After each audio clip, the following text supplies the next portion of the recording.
Pendragon, Soul of the Isles. Chapter 1. The Whispering Blight.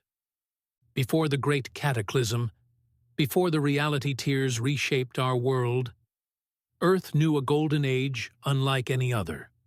Humanity had transcended its petty conflicts, building a civilization of unparalleled technological marvels. The stars seemed within reach, and life flourished in an era of effortless innovation. It was a time of true progress, a testament to what mankind could achieve. The serene imagery is violently fractured. Cracks appear in the digital sky, not like glass breaking, but like reality itself tearing. Blinding flashes of raw, chaotic light erupt. Majestic, futuristic towers, once symbols of humanity's triumph, buckle and crumble, not from war, but from unseen, rending forces.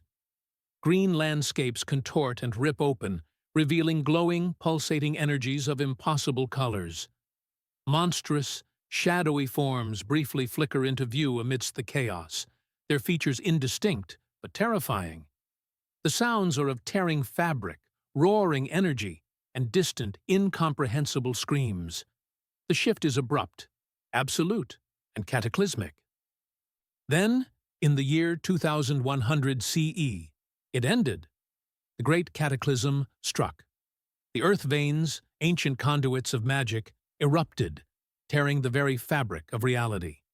This was the birth of the reality tears, an era of magic, monsters, and shattered dreams. Now, 3 centuries later, at least that's what they tell us. I'm not sure anyone really knows. In the year 300 GC, our world is a dangerous, patchwork land. The British Isles, once a cradle of civilization, became a crucible. The very air changed, alive with raw magic. Ancient fae folk, once confined to myth, emerged into the open, sometimes friendly, often hostile. Primal beasts, twisted by the chaotic energies, now stalk the untamed wilderness. And from the reality tears themselves came horrors from other dimensions, creatures of shadow, tooth, and claw, forever altering the food chain. This deluge of magic didn't just transform the land, it touched the people. Some were twisted by its power, becoming monstrous. Others awakened to strange psionic gifts or a natural affinity for magic, their minds and bodies reacting to the new energies. Savage warlords carve out petty kingdoms from the ruins, while mighty cities like New Camelot strive for a new order. Factions vie for power and influence, constantly struggling against the wilds and each other, all while a dark shadow from the past seeks to claim what remains of England. Yet, through all the chaos, one thing hasn't changed.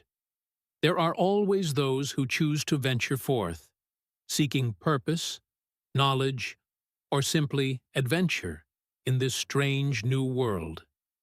The last embers of the day's sunlight bled into the horizon, painting the sky over Ethelberg in shades of orange and bruised violet.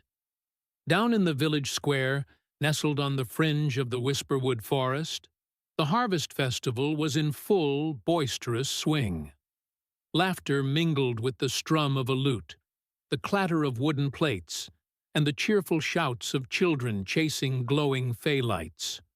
Around the crackling central bonfire, faces were ruddy with ale and good cheer, banishing the usual anxieties of life in 300 GC. Artorius, known to his friends as Bear, wiped grease from his chin, his clear blue eyes sparkling as he helped his father turn a spit laden with roasted synth meat. At 18 he was lean, but possessed a quiet strength, his unruly brown hair constantly falling into his eyes. "Another turn, Dar. This one's for boars," he called, grinning as a roar of approval came from the wrestling pit. Across the square, Gwenhwyvar, Gwen, strung her composite longbow with practiced ease. Her auburn hair, usually wild, was pulled back with a simple leather strap, adorned with a carved wooden charm. Her dark brown eyes, sharp and intelligent, scanned the crowd, her hand never far from the quiver at her hip. She watched the others, a faint, thoughtful smile playing on her lips. Artorius, She called, her voice clear. you'll be too slow for the archery competition if you don't save some strength. Llencelyn, or Lance, smirked from his perch on a weathered cart, effortlessly juggling 3 scavenged synth orbs that hummed faintly. His dark hair fell over one intense silver eye, and his handsome features held a habitual, bored disdain that was often just a mask. Why bother, Gwen? He drawled, catching the orbs with a flourish. You'll just win again. Or Artorius will get lucky. There's no real challenge here. He sighed dramatically, stretching, a subtle ripple of muscle beneath his sleek, dark composite jacket. Ethelberg is too tame. His comment earned a good-natured shove from Gawain, who was in the midst of celebrating a win in the wrestling pit with a booming laugh. Speak for yourself, Lance. There's always a challenge, if you look for it. Gawain, broad-shouldered with unruly reddish-brown hair, clapped Bors on the back. Bors, rugged and powerfully built, merely grunted in agreement, wiping his own sweat-streaked brow with a thick arm. His dark eyes, usually calm, held a mischievous glint as he returned Gawain's roughhousing. Nearby, Tristan, lithe and quiet, played a haunting melody on a small, high-tech stringed instrument, its crystalline tones mingling strangely with the festival's din. His long black hair shimmered in the bonfire light, and his emerald eyes, usually soft, seemed to perceive distant echoes. He felt the joy of the crowd, but also the deep underlying weariness of the land. Hidden in the shadows of a makeshift stall, Dagonet, wiry and agile, tinkered with a scavenged datapad, his quick, intelligent eyes glinting with suppressed amusement. He fixed a minor energy conduit with a flick of his wrist, the component humming to life. He glanced up, noting Llencelyn's ennui, Gwen's vigilance, Artorius's earnestness. He saw everything, said little, and calculated constantly. The joyous clamor of the festival reached its peak. Children chased glowing fey lights, their laughter echoing.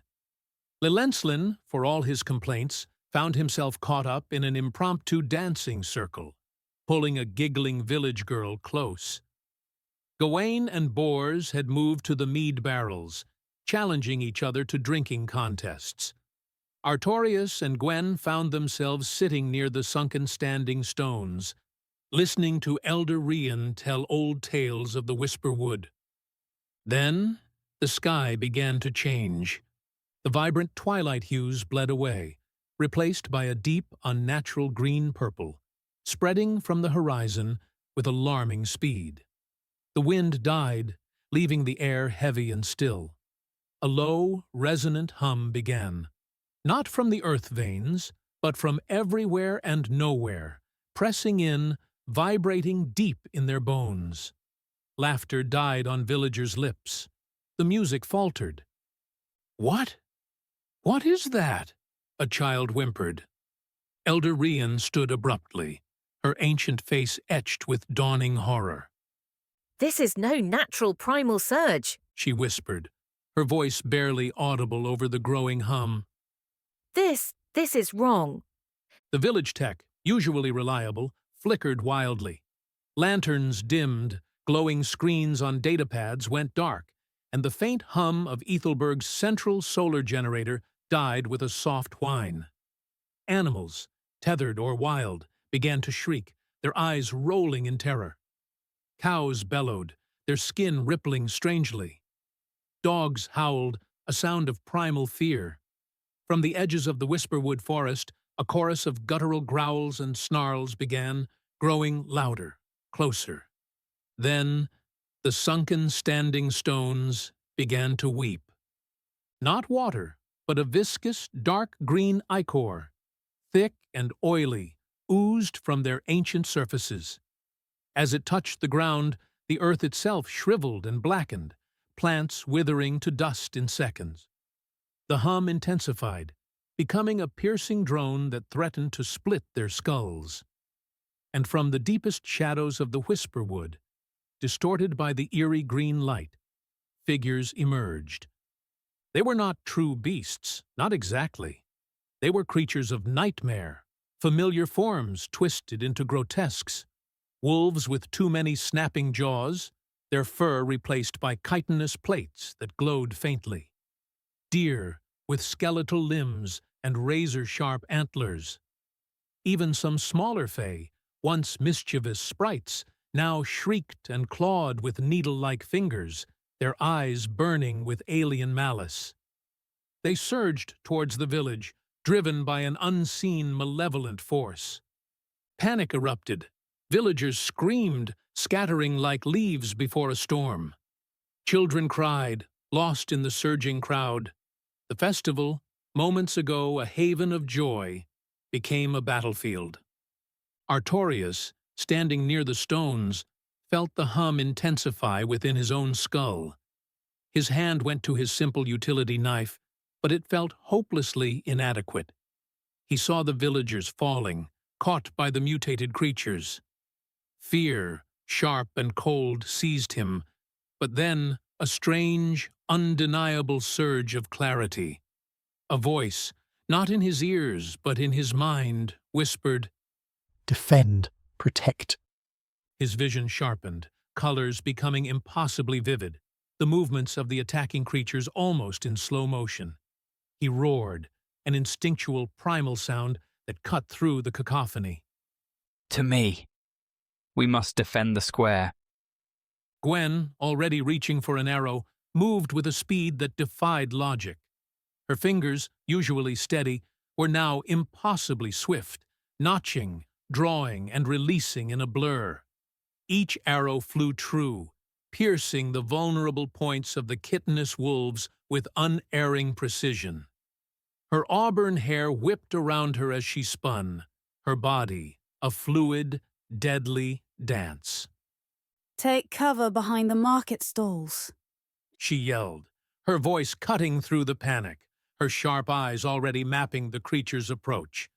Llencelyn, still trying to tell himself it was adrenaline, found his hand already on the sleek hilt of his energy blade. He moved, not just fast, but too fast, a silver blur amidst the chaos.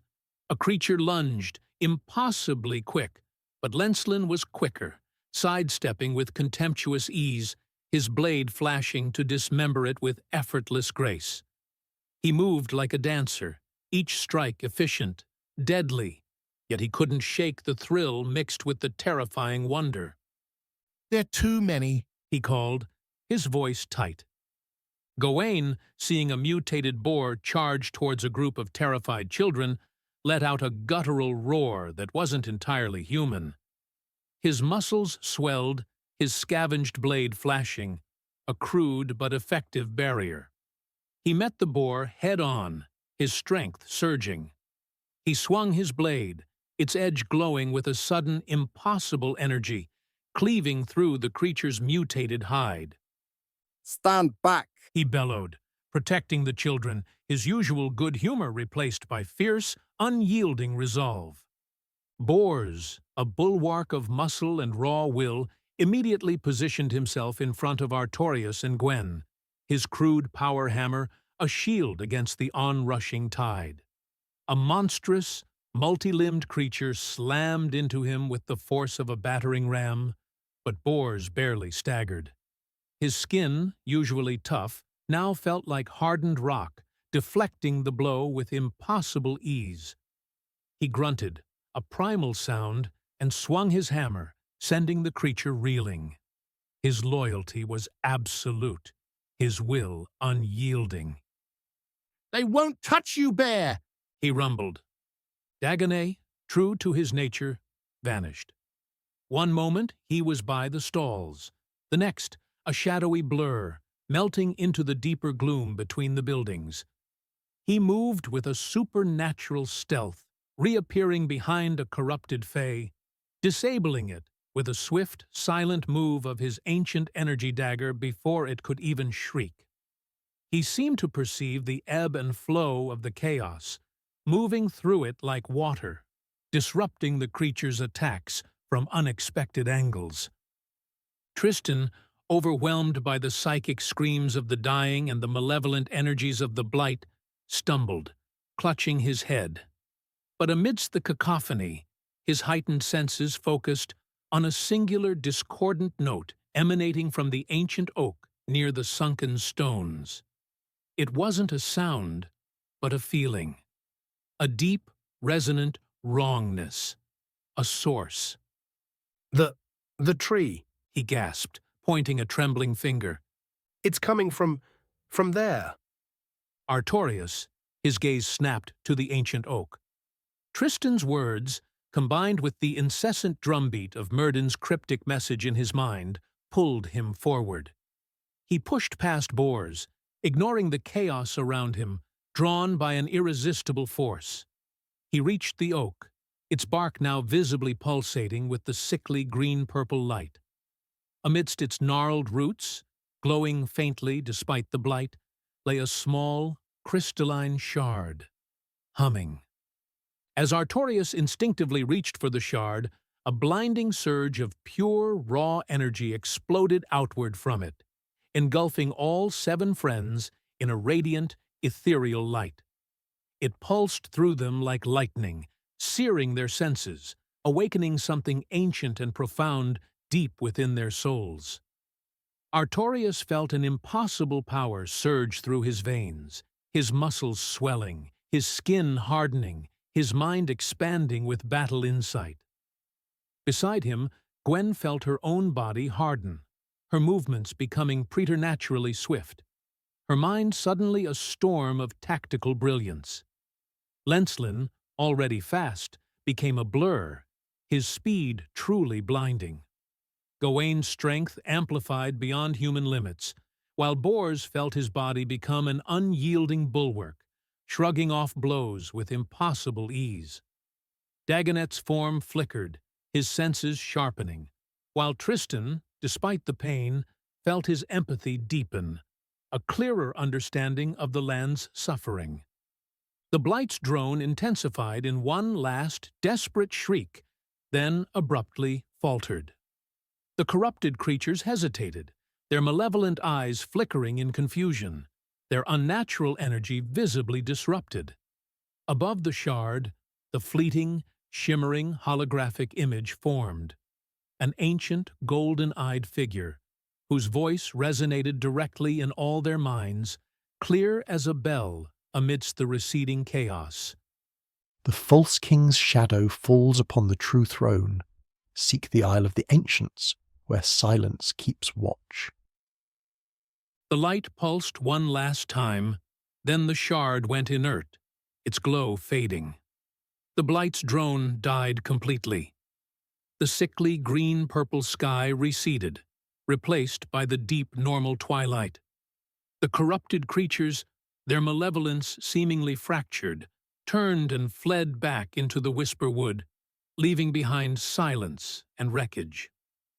Artorius stood, stunned, the inert shard still warm in his hand.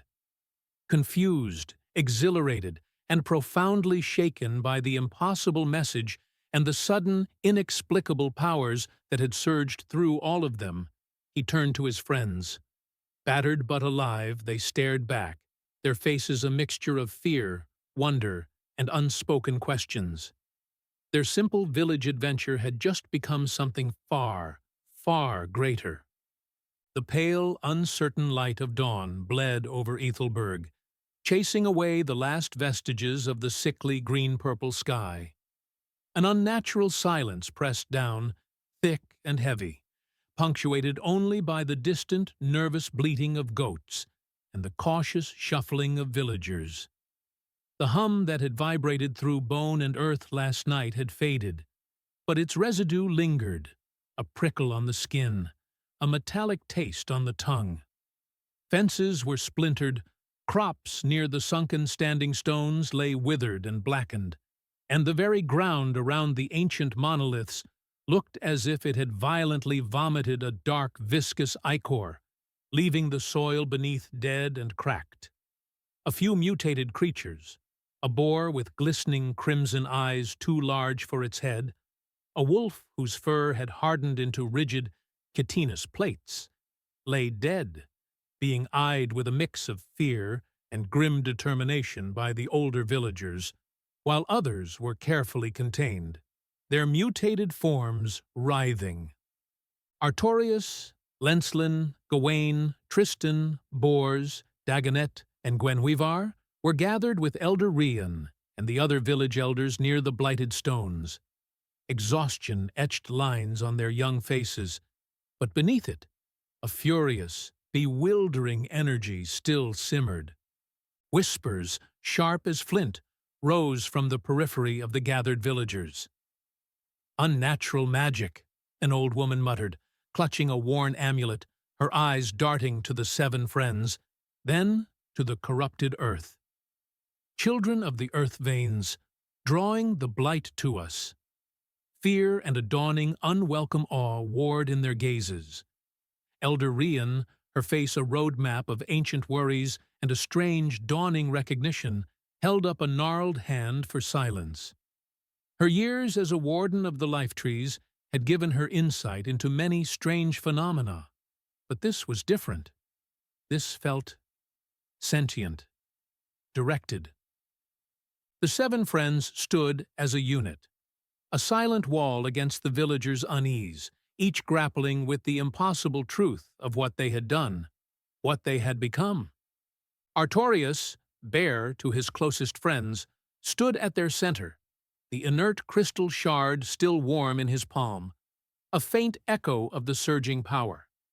His mind felt both clearer and more turbulent than ever before. The prophetic words, "The false king's shadow falls upon the true throne. Seek the Isle of the Ancients where silence keeps watch," were a relentless drumbeat in his skull, igniting a sense of purpose he'd never known. He glanced at Gwenhwyvar, her own fierce gaze meeting his, a shared, wordless understanding of the impossible passing between them. Gwen, her auburn hair matted with sweat and flecks of mud, her bow still clutched in a white-knuckled grip, finally broke the silence. What was that, Arthur? She murmured, her voice raw, loud enough for only their small group, yet thick with unspoken questions. The way I moved. The way I knew where that thing would strike. She ran a hand through her hair, a gesture of deep disquiet. Llencelyn, Lance, leaned against a charred, blighted tree, affecting a casual coolness that barely masked his internal turmoil. His dark hair, usually impeccably styled, was disheveled. "Luck, Gwen." He scoffed, though his voice lacked conviction. "A surge of adrenaline, nothing more. We got lucky." But his silver eyes kept darting to Artorius, a spark of envy, or perhaps a challenge, already kindling. He couldn't deny the impossible speed, the almost prescient dodge that had saved his life. "Still," he added, pushing off the tree. "what was that glowing rock Artorius found, and the voice in his head? Bit much for luck, wouldn't you say?" Gawain, broad-shouldered and solid, shifted his heavy frame, his muscles still thrumming with the unexpected power that had surged through him. He was eager to boast about fighting the beasts, to relive the thrill. But the cryptic message and Llencelyn's question brought him back to earth. False king? True throne? What's it all mean? He grumbled, his hand instinctively on the hilt of his scavenged utility knife. And what's this Isle of the Ancients? He looked at Elder Rian, hope and fear warring in his frank, hazel eyes.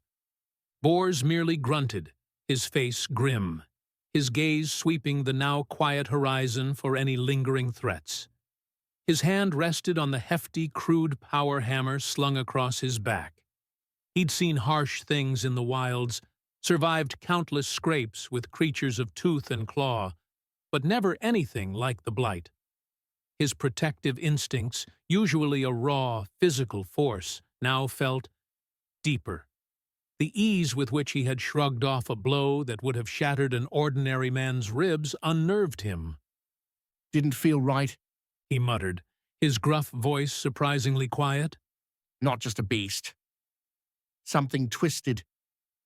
Dagonet, wiry and agile, stood a little apart, silently observing everyone, his quick, intelligent eyes missing nothing. He analyzed not just the Blight's residue, but also the strained reactions of his friends and the wary villagers. He had moved like a ghost last night, silencing threats before they could fully materialize, a skill far beyond his usual quickness.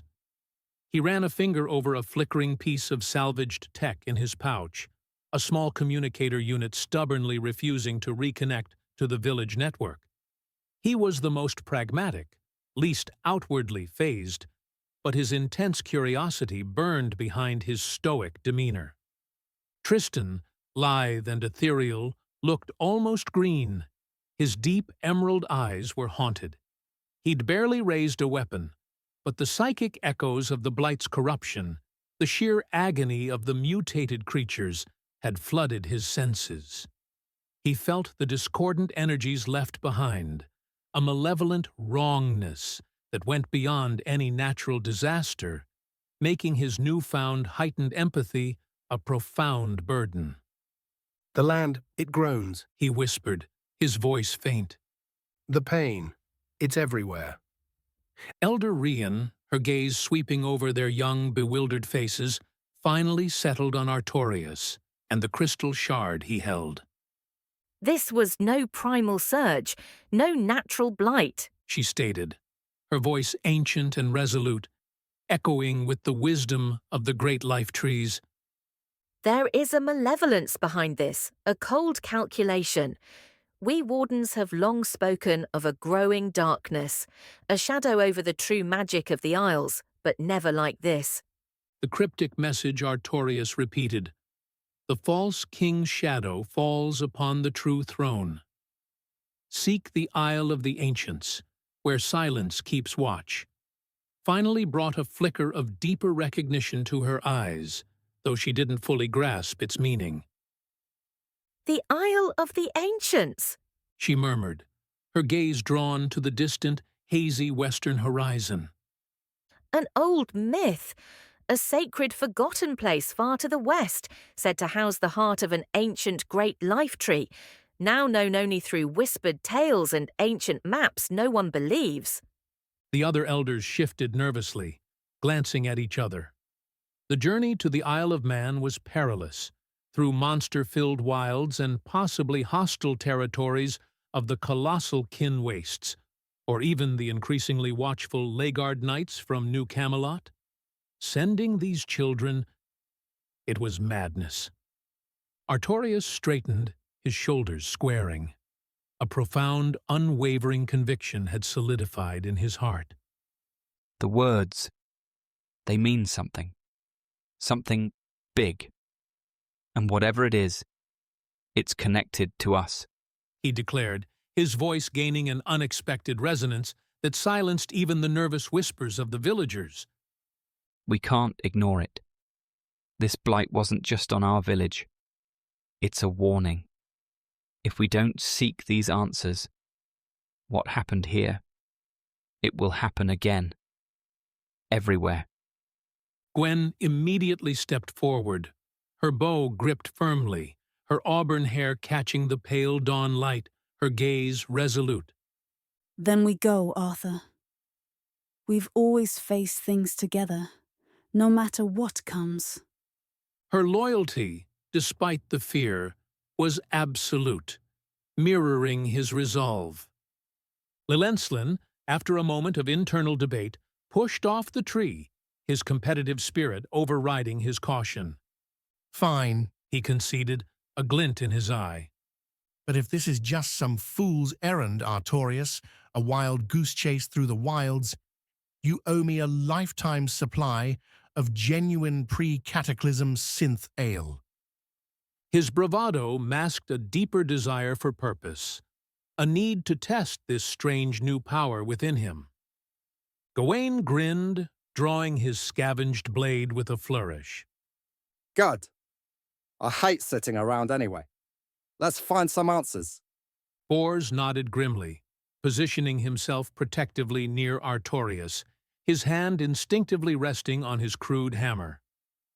I'll keep you safe, Bear. He rumbled, his loyalty a deep, unshakable foundation. Dagonet simply melted into the background, already assessing potential routes, his keen eyes scanning the distant tree line, a small, knowing smirk playing on his lips.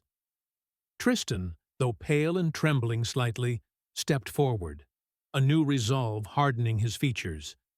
He sensed that avoiding this path would only lead to greater suffering, a deeper imbalance in the very essence of the world. I must see it through, He whispered. for the land. Elder Ryan, seeing the unwavering fire in Artorius's eyes and sensing the undeniable pull of destiny, nodded slowly, a profound sigh escaping her lips. Then you must prepare. I will provide you with what little we can, basic supplies, a coarse map of the known and vaguely rumoured routes, and what warnings I know of the dangers ahead. But know this, the world beyond Ethelberg is not kind. There are beasts that defy reason, reality tears that swallow unwary travellers, and men whose hearts are as dark as the deepest chasms. She pressed a small, intricately carved wooden charm, warm with a faint energy, into Artorius's hand. This is from the heartwood of our own great life tree. It may offer some small protection from the chaos of the earth veins, and perhaps guide you. As the morning sun climbed higher, casting long shadows across their determined faces, the 7 friends gathered their meager belongings. With a potent mix of trepidation, excitement, and a dawning sense of impossible destiny, they bid a quiet, solemn farewell to Ethelberg.